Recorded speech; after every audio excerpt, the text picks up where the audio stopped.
नमस्कार दोस्तों, हर्षित द्विवेदी एजुकेशन द्वारा बनाया मॉक क्वेश्चंस फॉर प्रीलिम्स 2021 में आपका स्वागत है। मेरा नाम है विनीत सागर। 28 अप्रैल 2021 का इंपॉर्टेंट क्वेश्चंस देख लेते हैं। आगे जाने से पहले लेक्चर पर लाइक का बटन जरूर दबाइएगा। चैनल को अब तक सब्सक्राइब नहीं किया हो तो सब्सक्राइब भी कीजिएगा। हमें सपोर्ट करने के लिए आप चैनल के मेंबर बन सकते हो ज्वाइन बटन दबा के। Question number 1, recently the election commission of India banned victory processions after the declaration of results. Consider the following statements with respect to election commission which are correct. Video post कीजिए और answer बताइए। I hope आपने answer किया होगा। Now the answer is option B 2 and 3 only. Statement 1 गलत है। देखिए दोस्तों, इलेक्शन कमीशन ऑफ इंडिया काफ़ी न्यूज़ में आते रहते हैं आजकल, क्योंकि recently legislative assembly elections conduct हुए हैं 4 स्टेट में और एक यूनियन टेरिटरी में। Basically Assam, Tamil Nadu, West Bengal and Kerala and 1 union territory Puducherry. देखिए दोस्तों, इलेक्शन कमीशन ऑफ इंडिया ने एक डिसीजन लिया है। बेसिकली इन्होंने victory processions after the declaration of results को बैन किया है। मतलब ये कोविड-19 केसेस बहुत ज़्यादा इंक्रीज हो रहा है देश में, इसलिए इन्होंने ये डिसाइड किया डिक्लेरेशन ऑफ रिजल्ट्स जो होगा उसके बाद कोई विक्ट्री प्रोसेशंस नहीं होगा, लोग इकट्ठा नहीं हो सकता है। ठीक है, तो इलेक्शन कमीशन ऑफ इंडिया को लेकर 3 स्टेटमेंट्स लिखा है। इसमें स्टेटमेंट 1 गलत है, 2 and 3 सही है। पहले हम एक्सप्लेनेशन देखते हैं। देखिए दोस्तों, originally the commission had only 1 election commissioner. 1989 तक इलेक्शन कमीशन ऑफ इंडिया में एक ही इलेक्शन कमिश्नर हुआ करता था। 1989 में एक एक्ट पास हुआ, इलेक्शन कमिश्नर अमेंडमेंट एक्ट 1989। उसके बाद से 2 और इलेक्शन कमिश्नर ऐड हो गए, तो total 1 chief election commissioner and 2 election commissioners. तो it has been made a multi member body. The chief election commissioner can be removed from office only through a process of removal similar to that of a supreme court जज for by parliament. अब देखिए दोस्तों, अगर election commissioner को remove करना है तो same procedure follow करना होगा जो सुप्रीम कोर्ट जज को रिमूव करने के लिए फॉलो करते हैं। Independence of election commission and its insulation from executive interference. अब देखिए, बहुत मेजर पॉइंट है दोस्तों, इंसुलेशन फ्रॉम एक्सिक्यूटिव इंटरफेरेंस। ये देखिए, इलेक्शन कमीशन ऑफ इंडिया एक इंडिपेंडेंट बॉडी है, इसमें कोई पॉलिटिकल इन्फ्लुएंस, एक्सिक्यूटिव इन्फ्लुएंस ये सब नहीं हो सकता। ठीक है, इनको कहीं जाकर रिपोर्ट भी नहीं करना होता है। इलेक्शंस को लेके free and fair elections conduct कराना इनका काम है। इसके लिए जो भी मेजर्स अडॉप्ट करने वो लोग कर सकते हो। ठीक है, कोई एक्सिक्यूटिव इंटरफेरेंस नहीं हो सकता, तभी तो ये लोग फ्री एंड फेयर काम कर पाएंगे। तो article 324 of the constitution of India में इनको एक पावर दिया हुआ है, independence of election commission and insulation from executive interference. ये ध्यान दीजिएगा। Commission has the power to set limits of campaign expenditure पर कैंडिडेट। ठीक है, एक इलेक्शन में एक कैंडिडेट के ऊपर कितना कैंपेन एक्सपेंडिचर होना चाहिए, ये भी डिसीजन इलेक्शन कमीशन करते हैं। ठीक है, आप देखिए हमारा स्टेटमेंट में क्या लिखा है। पहला क्या लिखा है, originally the commission had only 1 election commissioner but was made a multi member body through the 42nd amendment act. ये गलत है दोस्तों। वैसे थोड़ा कंफ्यूजन भी हो सकता है, क्योंकि 42nd अमेंडमेंट एक्ट आपको पता है, इसको मिनी कॉन्स्टिट्यूशन भी कहता है। काफ़ी सारे मेजर अमेंडमेंट्स हुआ है ये 42nd अमेंडमेंट में, पर हमारे क्वेश्चन से रिलेटेड ये गलत है। सेकंड क्या है, commission has the power to set limits of campaign expenditure. Very very correct. देखिए दोस्तों, इलेक्शन कमीशन ऑफ इंडिया को लेकर अगर डिस्कस करना है तो काफ़ी कुछ चीज़ें डिस्कस करना होगा। एक मेजर टॉपिक है, पर मैंने जो क्वेश्चन से रिलेटेड है वही डिस्कस किया हूँ। अब देखिए, independence of election commission and its insulation from the executive interference is ensured by a special provision under article 324। अब देखिए दोस्तों, जो इलेक्शन कमीशन ऑफ इंडिया को लेके संविधान में जो आर्टिकल है वो है आर्टिकल 324। इसमें काफ़ी सारे प्रोविजंस हैं। इसमें एक स्पेशल प्रोविजन है इंडिपेंडेंस ऑफ इलेक्शन कमीशन, मतलब एक्सिक्यूटिव इंटरफेरेंस से दूर। Right, so answer is option B 2 and 3 only. Question number 2, the Power Grid Corporation of India launched its Infrastructure Investment Trust, Power Grid Infrastructure Investment Trust. Consider the following statements regarding PGCIL which are correct. Video post कीजिए और answer बताइए। I hope आपने answer किया होगा। Now the answer is option D 1, 2 and 3, तीनों statement सही है। देखिए दोस्तों, ये न्यूज़ सुबह हर्षित सर ने कवर किया था। हमारा power grid corporation of India ने एक इंफ्रास्ट्रक्चर इन्वेस्टमेंट ट्रस्ट लॉन्च किया है जिसका नाम है power grid infrastructure investment trust. Basically आप यही जान लीजिए दोस्तों, ये जो इंफ्रास्ट्रक्चर इन्वेस्टमेंट ट्रस्ट है, this is the pattern of mutual funds and are design to pool small sums of money from a number of investors. तो बाहर के इन्वेस्टर्स आके इस कंपनी के ऊपर इन्वेस्ट कर सकता है। अगर कंपनी अच्छा परफॉर्म करेंगे तो इन्वेस्टर्स के लिए भी फायदा है, और कंपनी के लिए फायदा क्या होगा, इनको एक शॉर्ट पीरियड ऑफ टाइम के लिए एक लार्ज अमाउंट ऑफ मनी मिल जाएगा। तो इनके बेसिकली फंड रेजिंग हो जाएगा, तो गवर्नमेंट से पैसे मांगने की कोई जरूरत नहीं है। राइट, तो ये है इंफ्रास्ट्रक्चर इन्वेस्टमेंट ट्रस्ट। राइट, आप देखिए पावर ग्रिड के बारे में, it is a public limited company under the administrative control of ministry of power. तो गवर्नमेंट ऑफ इंडिया के मिनिस्ट्री ऑफ पावर के अंदर एक पब्लिक लिमिटेड कंपनी है power grid corporation of India. अब देखिए पब्लिक लिमिटेड कंपनी क्या होता है, कंपनी एक्ट 2013 के अनुसार एक company that has limited liability and offer shares to the general public. देखिए देखिए दोस्तों, जो कंपनी अपने शेयर्स बिना कोई लायबिलिटी के साथ जनरल पब्लिक के लिए ऑफर कर सकता है, इस कंपनी को बोलते हैं पब्लिक लिमिटेड कंपनी।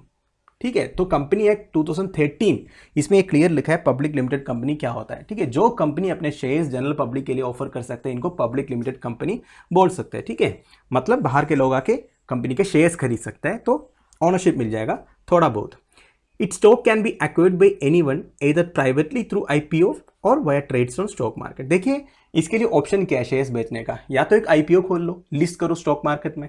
ठीक है, आईपीओ खोल के क्या होगा, इनिशियल पब्लिक ऑफरिंग जो है आपने देखा होगा स्टॉक मार्केट वगैरह में, बीएससी एनएससी वगैरह में आईपीओ होता है, initial public offering. Basically public के लिए कंपनी की ओनरशिप ऑफर करता है, इसको इनिशियल पब्लिक ऑफरिंग बोलते हैं। जो सबसे पहला बार ऑफर करेगा ना तो लोग इसके शेयर्स खरीद सकते हैं। ठीक है, अब उसमें मैं ज्यादा डीप नहीं जा रहा हूँ। It is the largest power transmission company in India. देखिए power grid corporation of India देश के सबसे लार्जेस्ट पावर ट्रांसमिशन कंपनी है। It started its commercial operation in the year 1993 and is today Maharatna company. देखिए दोस्तों, हमारे देश में जितने पब्लिक सेक्टर एंटरप्राइजेस हैं उनको कुछ स्टेटस दिया हुआ है, जैसे महारत्ना, नवरत्ना, मिनी रत्ना। आपने सुना होगा, ये इंपॉर्टेंट है कौन कौन सा पब्लिक सेक्टर एंटरप्राइजेस ये सब कैटेगरी में आता है, आप ध्यान दीजिएगा और लेटेस्ट अपडेट होकर जाना एग्जाम के लिए जब जाओगे तो। अब देखिए महारत्ना स्टेटस के बारे में, 3 years with an annual net profit of ₹2500 crore. ठीक है, 3 साल के लिए एनुअल नेट प्रॉफिट 2,500 करोड़ होना चाहिए। Net worth of the company 10,000 होना चाहिए एंड टर्नओवर 25,000 करोड़ होना चाहिए। तो ये सब क्राइटेरिया, और भी ज़्यादा क्राइटेरियाज है, मैं बस वो 3 मेजर है वही लिखा हूँ। तो ये सब क्राइटेरियाज अगर फुलफिल करेंगे तो वो महारत्न स्टेटस मिल जाएगा। तो हमारा power grid corporation of India को महारत्न स्टेटस मिला हुआ है, राइट। अब स्टेटमेंट तीनों सही है, वही लिखा है जो मैंने अभी बोला। तो 1, 2 and 3 is the answer, option D. Question number 3. Recently, India has been ranked 49th in the Chandler Good Government Index. Consider the following statements. Which of the following can be references of good governance? इन चारों में से किस किस में आपको good governance के बारे में लिखा हुआ मिलेगा? वीडियो पॉज कीजिए और आंसर बताइए। आई होप आपने आंसर किया होगा ना। The answer is option E 1, 2, 3, 4। तो चारों स्टेटमेंट सही है दोस्तों।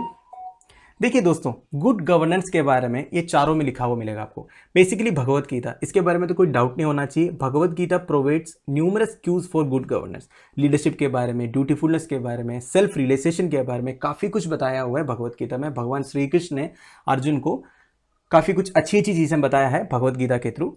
अब देखिए कौटिल्यस अर्थशास्त्र में भी लिखा हुआ है, welfare of people was considered paramount in the role of king. ठीक है, ये तो अर्थशास्त्र तो दोस्तों गुड गवर्नेंस का एक बाइबल आप बोल सकते हो, उसमें काफ़ी कुछ चीज़ें गुड गवर्नेंस के बारे में लिखा हुआ है। तो कौटिल्यस अर्थशास्त्र इज एन एग्जाम्पल, ये 2nd 3rd सेंचुरी BC में लिखा हुआ था।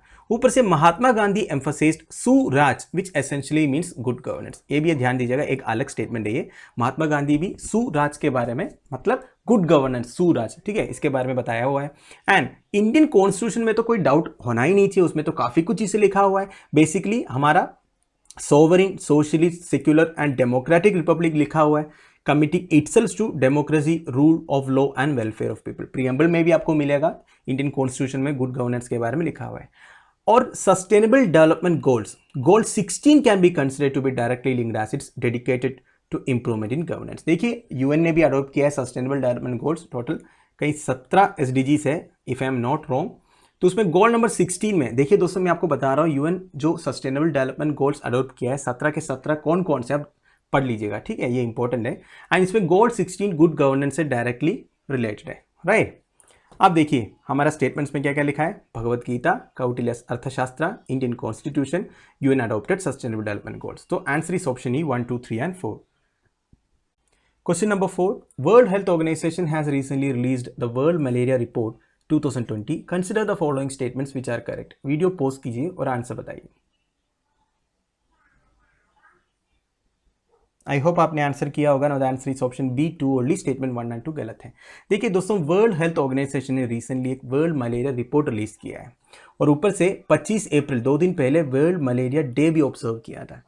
वैसे दोस्तों ये रिपोर्ट हमारी एग्जामिनेशन पर्सपेक्टिव के लिए वेरी इंपॉर्टेंट है, काफ़ी कुछ इंपॉर्टेंट पॉइंट्स भी लिखा हुआ है इस रिपोर्ट में।